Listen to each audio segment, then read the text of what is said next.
যাওয়া কথার অর্থ হচ্ছে জাত, জন্ম। এই যাওয়া বেড়াতে এই কাঁসাই নদীর ঘাটে এখানে যাওয়া দেওয়া হলো, বীজ বপন করা হলো।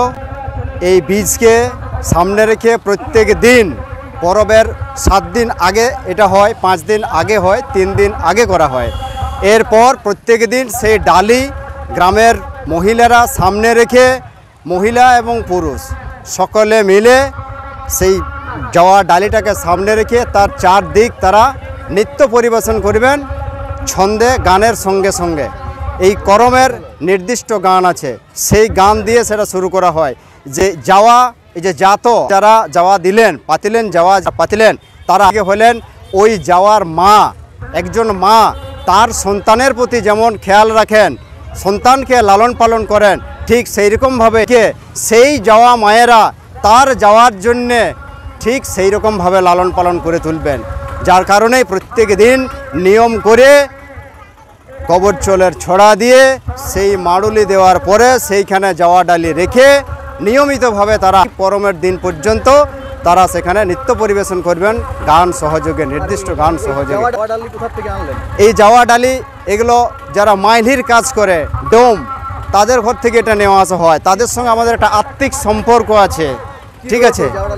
এই যাওয়া ডালিতে রয়েছে বিভিন্ন ধরনের শস্য বীজ, বিভিন্ন ধরনের শস্য বীজগুলো অঙ্কুরোদ্গম হবে এবং এখান থেকে গাছ জন্মাবে, সেই গাছ বড় হবে, ফুল দিবে, ফল দিবে। এইটাই হচ্ছে কৃষি সভ্যতার সূচনা। এই সূচনাটা আমাদের মায়েরা করেছিলেন। সেই যেদিন সভ্যতার সূচনা হয়েছিল, সেই সূচনাতে মানুষ এই খাদ্যের সন্ধানে এই সূচনা করেছিলেন এবং সেটা আমাদের এই ছোটনাগপুর মালভূমি এলাকায় প্রথম এই কুর্মী জনজাতির মানুষই এটা সন্ধান দিয়েছিলেন। তারপরে এগুলো এটাকে জলে আমরা করে দিই। এরপরে যে গাছগুলো রয়েছে, ডালটা গাড়া হয় ওখানে নিয়মমাফিক পরবের দিনে, করম ডাল।